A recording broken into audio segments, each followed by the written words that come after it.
I'm actually in the barn talking to you today. It's January the 2nd and children have gone back to school today and people are getting back to work, and so Happy New Year. I thought I would show you some of the things I finished in 2018, although some of them are a lot older than that.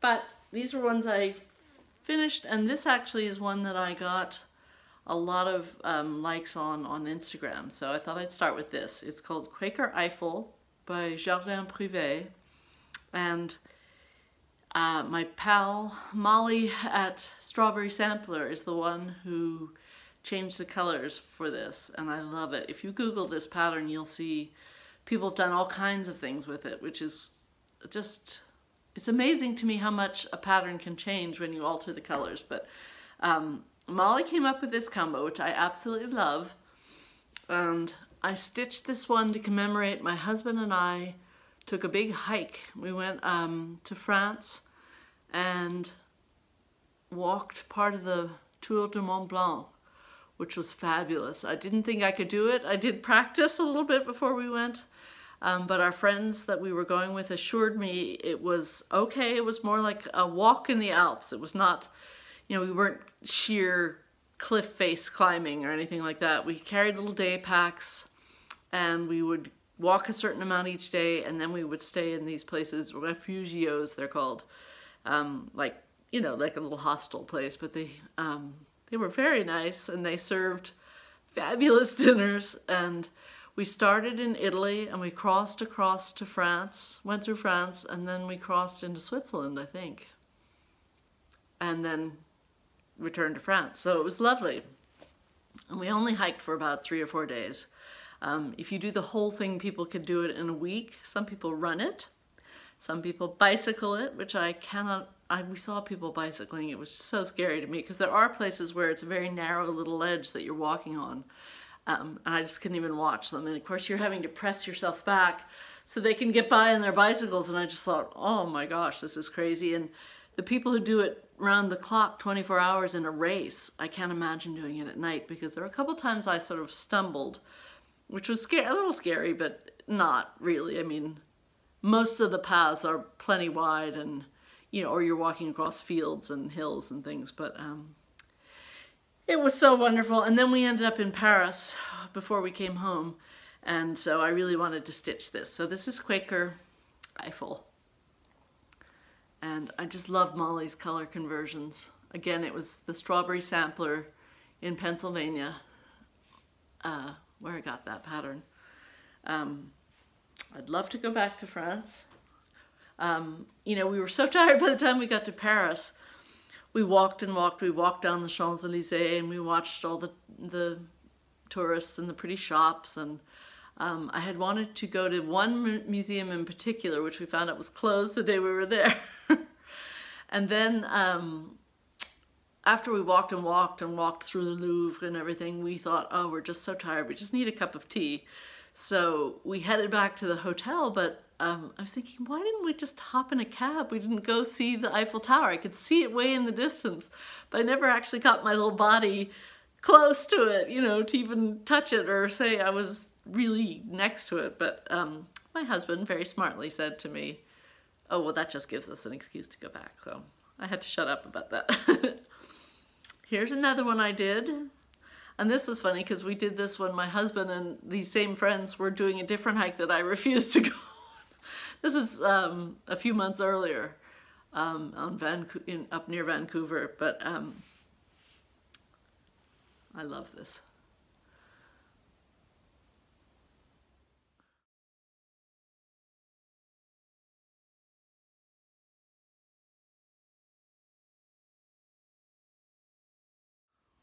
When in doubt, always buy more linen and thread. 2, stitch all day. Well, I guess it's 1 when in doubt. 2, stitch all day and absolutely no housework allowed.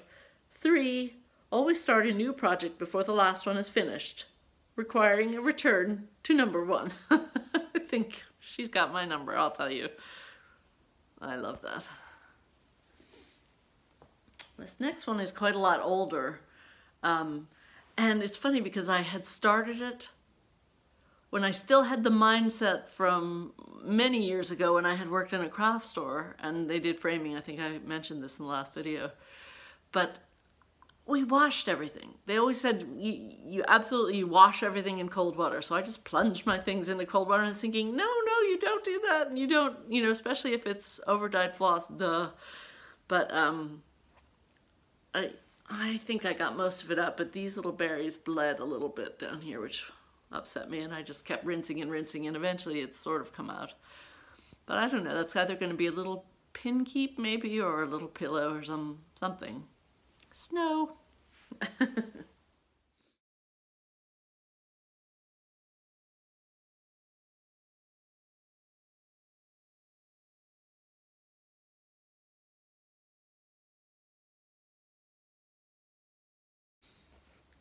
I'm gonna have to insert all the titles of these later because I can't remember and I was too lazy to go find the patterns and look it up, so sorry. I'll tell you, I'll put a little picture in so you know what it is.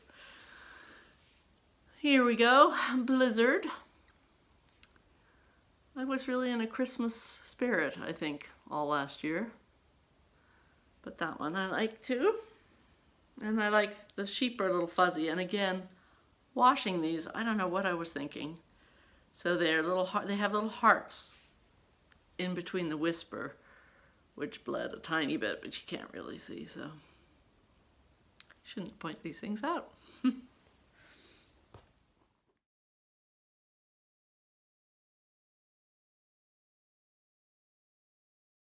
Here's a little ornament or something, a little pillow. I think I'm mostly into little pillows in bowls. Or I might try and do some flat finishes or get some people I know, Twisted Stitcher, I'm thinking about you, to finish things for me. Anyway, I like that.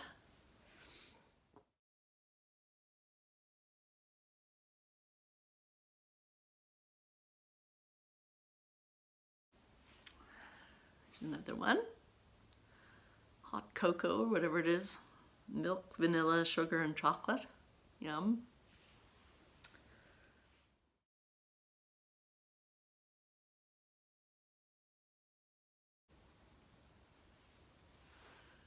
Little red house. Always like those with some poinsettias in the front.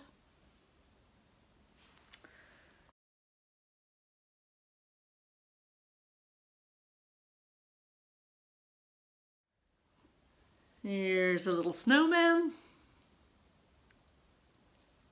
And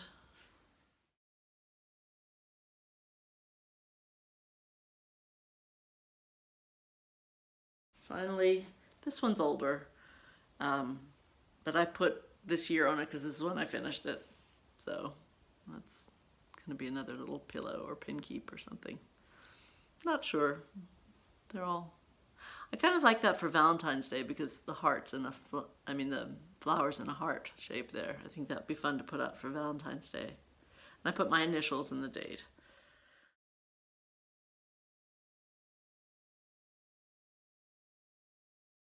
So those are some of my finishes for this year. I want to show you what I am intending to start. I've had this pattern for so many years I can't even tell you. Farms of Hawk Run Hollow.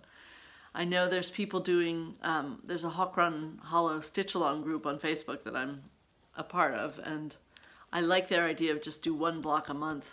So I think that's what I'm going to do, and I'm going to do it in a square. I hemmed and hawed, and I thought for the wall space I have, you know, living in old houses is wonderful, but there's very limited wall space. It's funny because people look at the outside of our house and they think that we live in a big house, and it's really not. It's tiny. And the walls are this thick, you know. I don't know if you can see, but very thick walls. We had to have some electrical work done, and our friend came over with his largest drill bit and couldn't go through the wall. I mean, he had to go in one side as far as he could go and then go around to the outside of the house and go in from the other side.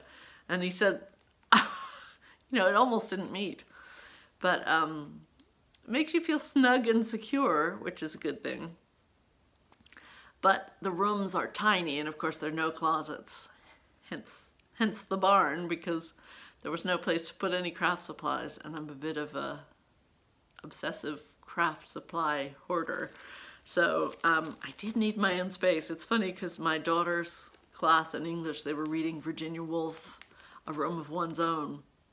And I guess the teacher had some discussion going about how many of your mothers have, you know, a room of their own. And my daughter put up her hand, she goes, my mother has 3.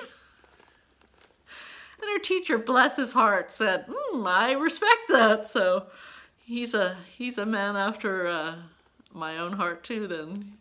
But that made me laugh. Now, more plans for 2019 include, and I got this idea from Jen's Stitching Niche. I said that right this time, I think. She is talking about doing a Brenda J one a month. And so I thought, good idea. I have so many Brenda J patterns, I cannot even tell you. And it was funny, I'm so wicked. I was miffed at first when I saw everybody on Flosstube doing all these Brenda J. I'm like, I discovered her. I knew about her years ago. And then I'm thinking, yeah, but you haven't stitched those things. You just bought the pattern, so shut up. But anyway, I love Brenda J. I think she's fabulous. She, Paulette Stewart, Stacey Nash. I mean, there's so many I love, but I certainly have a large supply of Brenda J. patterns. So I was thinking, oh, this is a great idea. I can do this. I can join Jen and stitch along with her. And of course, the one she picked for January I did not have. So darn, had to buy it. So that is winging its way to me now. And I will start that when it gets here. I think it's the, what's it called? The Blue House or no? Again, I'll have to insert something.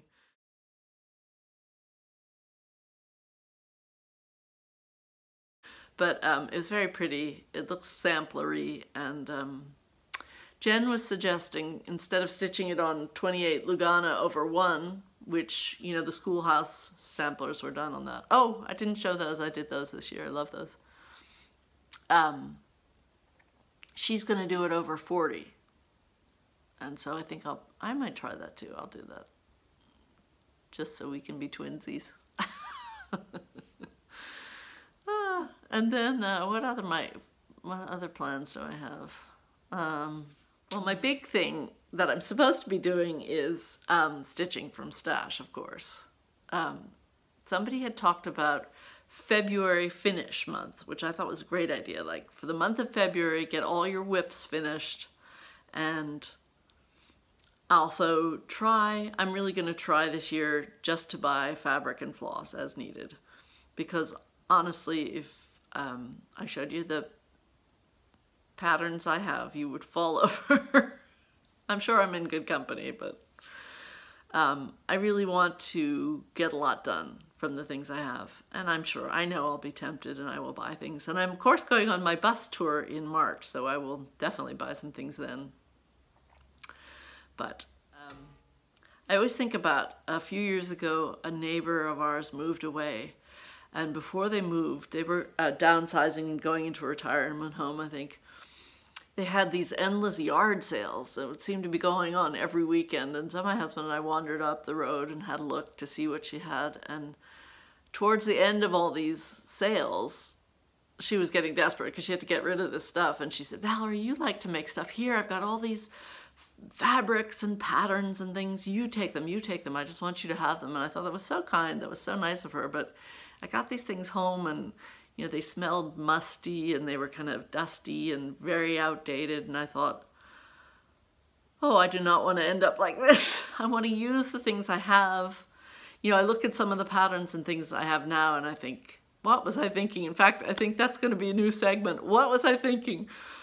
Which, it's kind of mean because somebody designed that and it was cute. It is cute. I look at them, they're cute, but they just are dated because they're very much the 80s style with all the heavy outlining and very cutesy and that kind of thing. And my taste have changed, I guess. I'm not so cute and I'm not so cutesy.